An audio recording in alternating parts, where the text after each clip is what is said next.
اولئک الذین صدقوا واولئک هم المتقون، یہی ہیں وہ لوگ کہ جو راست باز ہیں، سچے ہیں. یعنی نیکی کا دعویٰ تو سبھی کر رہے ہیں، وہ جسم فروش عورتیں بھی کہ جو تازیوں کے ساتھ چلتی ہیں کالے کپڑے پہن کر، یا جو دمال کھیلتی ہیں جا کر عرسوں میں، وہ بھی سمجھتی ہیں کہ ہم بڑا نیکی کا کام کر رہے ہیں. اور جیب کترے بھی نیکی کا کام کرتے ہیں، ڈاکو بھی کرتے ہیں، چور بھی کرتے ہیں، یہ بستہ الف بستہ بے کے لوگ بھی کرتے ہیں. لیکن اصل نیکی کس کی ہے؟ ایک مذہبی طبقے کی نیکی بھی ہے، ریچولز ہیں، رسومات ہیں، ظواہر ہیں، مظاہر ہیں، اندر سے کھوکھلے ہیں، جس کی حضرت مسیح نے بہترین تشبیہ دی تھی یہود کے علماء کے لیے کہ تمہارا حال ان قبروں کے مانند ہے جن کے اوپر سفیدی کی ہوئی ہے، بہت اچھے، چادر بھی پڑی ہوئی ہے، لیکن اندر ان کے گلی سڑی ہڈیوں کے سوا کچھ نہیں ہے. تمہارے باطن میں تعفن ہے، مال کی محبت، دنیا کی محبت، جاہ کی محبت، دنیاوی اقتدار کی محبت. اس نے تمہیں اندھا کر دیا، اتنا اندھا کہ اللہ تعالیٰ کے عظیم ترین معجزے جو عطا کیے اللہ نے حضرت مسیح کو، ان کو بھی نہ دیکھ پائے، اللہ کے ایک عظیم رسول کو نہ پہچان پائے. اللہ کے ایک عظیم رسول کو کہا، کہہ دیا گیا ولد الزنا ہے یہ، معاذ اللہ صبح معاذ اللہ، نقل کفر نہ باشد، مرتد ہے، جادوگر ہے، کافر ہے، واجب القتل ہے، سولی پر چڑھا دیا جائے. یہ مذہبی طبقہ تھا جس نے یہ کام کیا. اور ایک طبقہ ہمارے ہاں وہ لبرل، جیسا کہ میں نے عرض کیا تھا، وہ کہتے ہیں بھائی سچ بولنا چاہیے، کام اپنا کرنا چاہیے، وعدہ پورا کر، باقی یہ نماز روزہ جو ہے یہ تو انفرادی معاملہ ہے، یہ انسان کا اور اللہ کا اپنا درمیانی معاملہ ہے. ان تمام چیزوں کو جس طریقے سے اس آیت میں جمع کر دیا گیا، اور ہر شے اپنی جگہ پر فٹ. نماز اور روزے کو درمیان میں تو لائے، نمبر ایک پر نہیں لائے.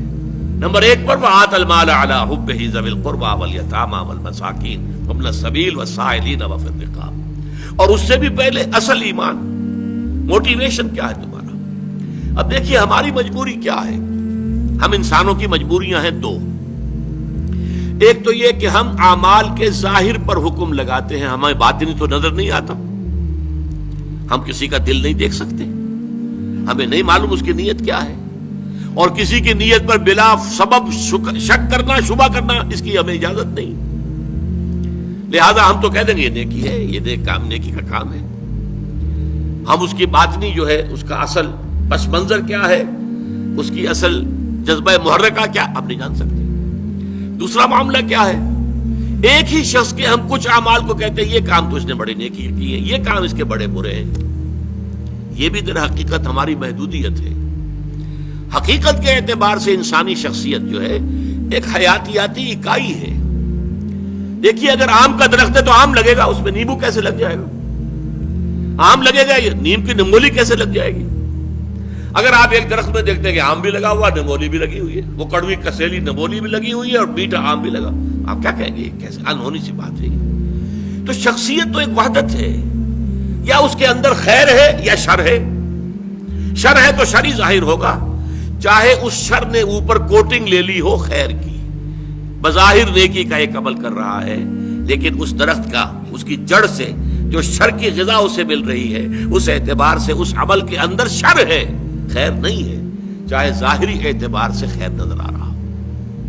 اسی طریقے سے جو شخص نیک ہے اس کے عمل میں نیکی ہی نظر آئے گی، برائی نہیں ہوگی. البتہ اس میں ایک استثناء ہے، جو حقیقتاً نیک ہے، جو اس پیمانے پر پورا اتر رہا ہے.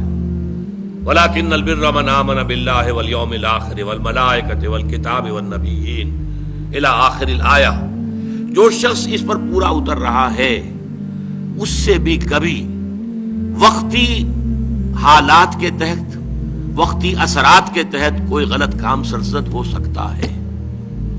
یہ نہ سمجھیے کہ اس سے کبھی بھی کوئی برائی جو ہے اس کا ظہور نہیں ہو سکتا، نہیں ہو سکتا ہے، لیکن فوراً توبہ کرے گا. اگر اس کے اندر نیکی ہے، وہ کسی بدی کو مستقل طور پر اپنی زندگی میں، اپنے کردار کے اندر جگہ نہیں دے سکتا. اس کو آپ 2 اور 2 4 کی طرح جان لیجیے. وقتی آلات ہیں، وقتی اثرات پڑ گئے ہیں، یا جذبات کا کوئی طوفان امڈ آیا ہے وقتی طور پر، اور اس میں جو ہے آدمی سے کوئی غلط حرکت سرزد ہو گئی ہے، لیکن اگر نیک ہے اندر سے فی الواقع فوراً توبہ کرے گا. جیسے کہ سورہ نساء کی آیت مبارکہ انما التوبۃ علی اللہ للذین یعملون السوء بجہالۃ ثم یتوبون من قریب، اللہ تعالیٰ نے اپنے ذمے لازم کر لی ہے ایسے لوگوں کی توبہ قبول کرنا کہ جو غلطی سے یا حالات کے دباؤ میں، جہالت میں، نادانی میں کوئی غلط کام کر بیٹھتے ہیں لیکن فوراً توبہ کرتے ہیں، تو یہ فوری توبہ ہو. یہ نہیں ہوگا کہ بدی اور نیکی کا امتزاج مستقل طور پر. یہ نہیں ہو سکتا کہ ایک طرف نماز، روزہ، یہ سارا کچھ بھی ہو رہا ہے، دوسری طرف سودی کاروبار مستقل طور پر اپنے دھندے میں شامل ہے. یہ نہیں.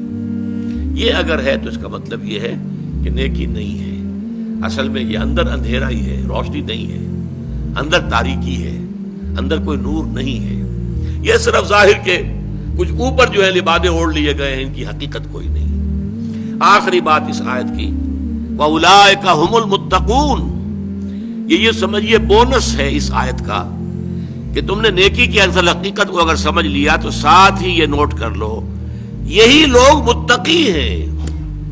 تمہارا تقویٰ کا تصور بھی کچھ اور ہی ہے. ایک ظاہری وضاقتہ ہے، شکل و صورت ایک طرح کی بنا لی ہے، لباس ایک طرح کا پہن لیا ہے تو آپ سمجھتے ہیں بڑا متقی انسان ہے. یہ ظاہر کے ساتھ، ظواہر کے ساتھ، وہی ہماری مجبوری. ہم دل کے اندر جھانک کر نہیں دیکھ سکتے، لیکن حقیقت میں متقی وہ ہوگا جو اس پورے نقشے پر پورا اتر رہا ہو، جس کی پوری شخصیت جو ہے اس کے اندر یہ رنگ بھرا ہوا ہو، وہ ہے متقی. جیسے کہ حضور نے ایک مرتبہ 3 دفعہ اپنے قلب مبارک کی طرف، سینہ مبارک کی طرف اپنے دست مبارک سے اشارہ کیا. التقویٰ ہا ہونا، التقویٰ ہا ہونا، التقویٰ ہا ہونا. تقویٰ یہاں ہوتا ہے، تقویٰ یہاں ہوتا ہے، تقویٰ یہاں ہوتا ہے. تقویٰ دل میں ہوتا ہے، دل میں ایمان ہوتا ہے. ایمان اور تقویٰ یہ گویا کہ ہم معنی اور مترادف باتیں ہو گئی. اگر اللہ پر ایمان ہے تو اللہ کی معصیت سے بچنے کی کوشش کریں گے کہ نہیں؟ اللہ کو راضی کرنے کی کوشش کریں گے کہ نہیں؟